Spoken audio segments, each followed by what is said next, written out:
Bismillahirrahmanirrahim. Assalamualaikum warahmatullahi wabarakatuh. Perkenalkan, nama saya Rio Saputra dari Prodi S1 Manajemen Malam. Pada kesempatan kali ini saya akan membahas tentang modul pembelajaran pengantar bisnis, mulai dari modul 1 hingga modul 3. Modul pertama kita membahas tentang tujuan bisnis. Tujuan bisnis, seorang pembisnis sudah barang tentu memiliki tujuan yang jelas, yakni antara lain kebutuhan yang beraneka ragam dan kebutuhan dan keinginan. Pengertian bisnis. Ada beberapa pengertian bisnis yang dapat kita pahami, yakni sebagai berikut. Yang pertama Hughes dan Kapor, yang kedua Brown dan Petrello, yang ketiga Bond and Kurtz. Tujuan bisnis yaitu untuk mendapatkan keuntungan atau laba profit. Pengertian bisnis, pelaku bisnis, yaitu ada karyawan, penyedia material, pemilik, kreditur, dan pelanggan. Batasan usaha industri atau bisnis. Kementerian Perindustrian memberikan batasan perusahaan industri yang terdiri dari kecil, menengah, dan besar, yakni sebagai berikut. Industri kecil adalah perusahaan yang mempunyai kegiatan usaha di bidang industri dengan nilai investasi paling banyak 200 juta, tidak termasuk nilai tanah dan bangunan, serta mempunyai penjualan per tahun 1 miliar atau kurang.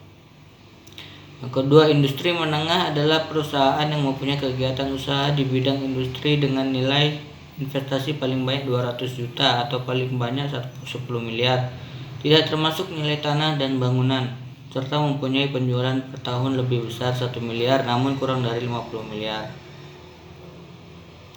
Batasan usaha industri atau bisnis. Adapun kelemahan usaha kecil adalah yang pertama, kurangnya berorientasi pada masa depan. Yang kedua, jarang inovasi. Selanjutnya, jarang mengadakan kaderisasi, cepat puas, kurang tanggal teknologi, kurang paham akan regulasi, kurang paham manajemen, dan yang terakhir, struktur modal tidak memadai. Lanjut kita ke modul 2. Modul 2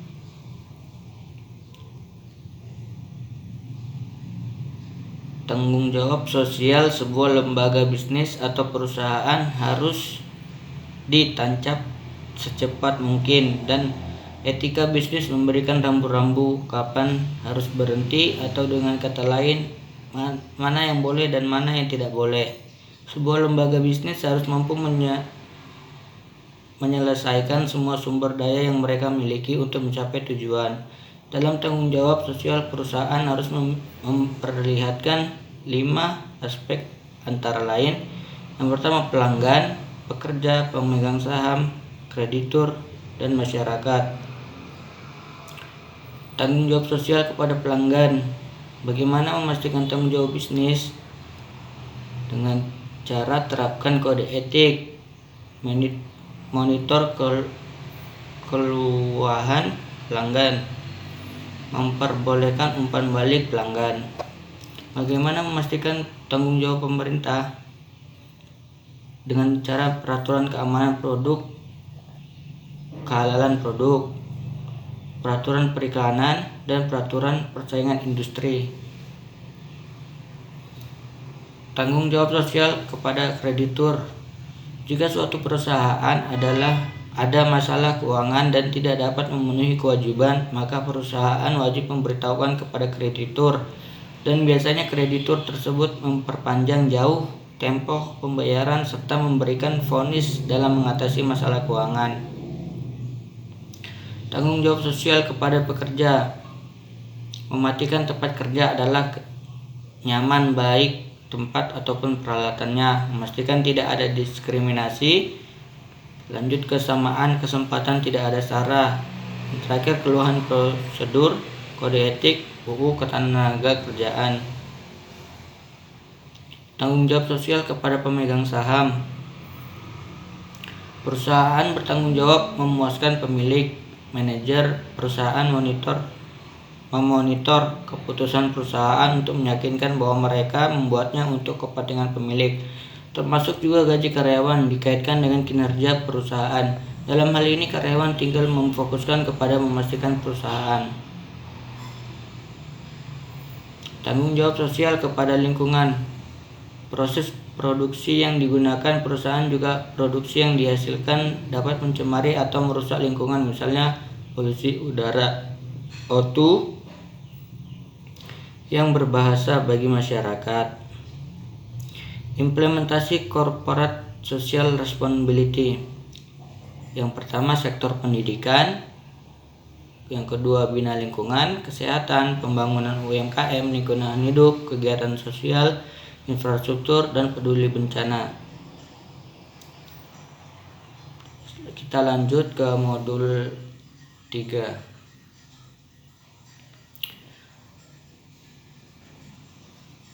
Bentuk hukum, lingkungan, kebaikan, dan keburukan perusahaan.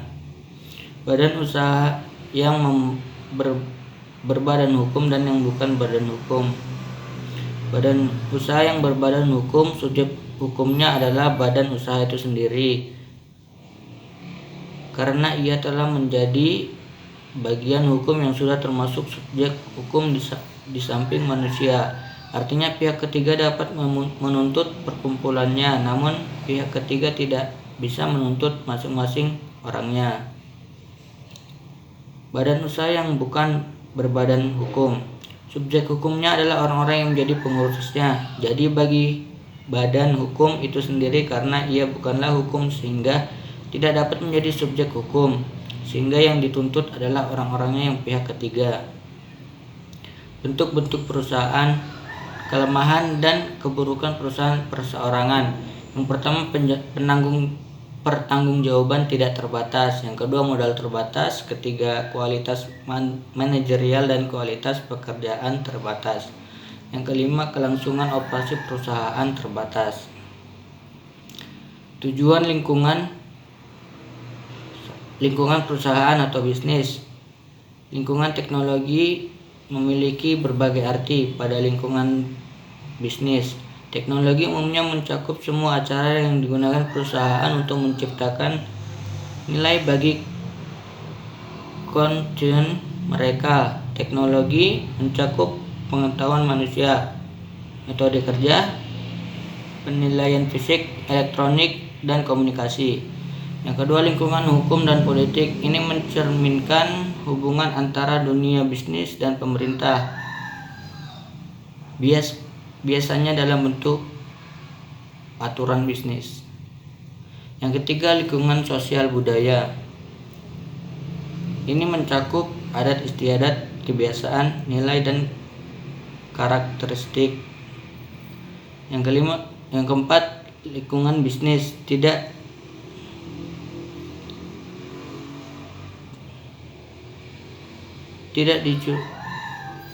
digunakan pertimbangan bisnis begitu cepat dan kompleks. Bentuk-bentuk perusahaan perseorangan. Perusahaan perseorangan adalah perusahaan yang dimiliki satu individu, akan tetapi dalam prakteknya badan usaha ini kerap kali merupakan perusahaan keluarga, yakni perusahaan yang menggunakan seluruh atau sebagian keluarganya untuk menjalankannya.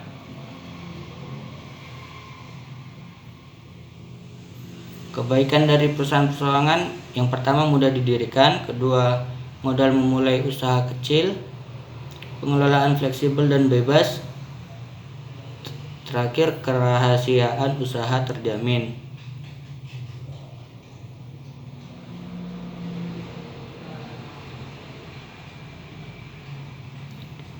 Selanjutnya ada perusahaan perkongsian. Pada umumnya tidak banyak perbedaan dengan perusahaan perseorangan. Selalu satu poin penting adalah menggabungkan sumber daya yang dimiliki kedua belah pihak untuk kerjasama di bidang usaha yang diminati bersama. Baik perkongsian modal dengan modal dan tenaga atau modal dan tenaga saja. Ada dua jenis perusahaan perkongsian, yakni perkongsian secara umum dan perkongsian secara terbatas. Kebaikan perusahaan perkongsian: yang pertama, lebih banyak modal dapat dikumpulkan. Yang kedua, lebih banyak keahlian yang diperoleh. Yang ketiga, umur usaha lebih panjang. Kelemahan dari perusahaan perkongsian yaitu masih terdapat masalah tanggung jawab yang tidak terbatas, tetapi ini berlaku hanya general partner yang harus membayar semua utang perusahaan baik dari perusahaan maupun kekayaan pribadi. Kebutuhan untuk membuat perjanjian kerjasama: hal-hal penting dalam membuat perjanjian yakni modal yang ditanam setiap anggota. Bentuk-bentuk perusahaan. Kebaikan perusahaan perseroan terbatas: yang pertama, tanggung jawab terbatas. Yang kedua, pengelolaannya lebih profesional. Badan usaha yang berbadan hukum yang bukan badan hukum. Badan usaha yang berbadan hukum, subjek hukumnya adalah badan usaha itu sendiri. Sedangkan badan usaha yang berbadan hukum dan bukan badan usaha yang bukan berbadan hukum, subjek hukumnya adalah orang yang menjadi pengurusnya. Mungkin sekian. Terima kasih. Assalamualaikum warahmatullahi wabarakatuh.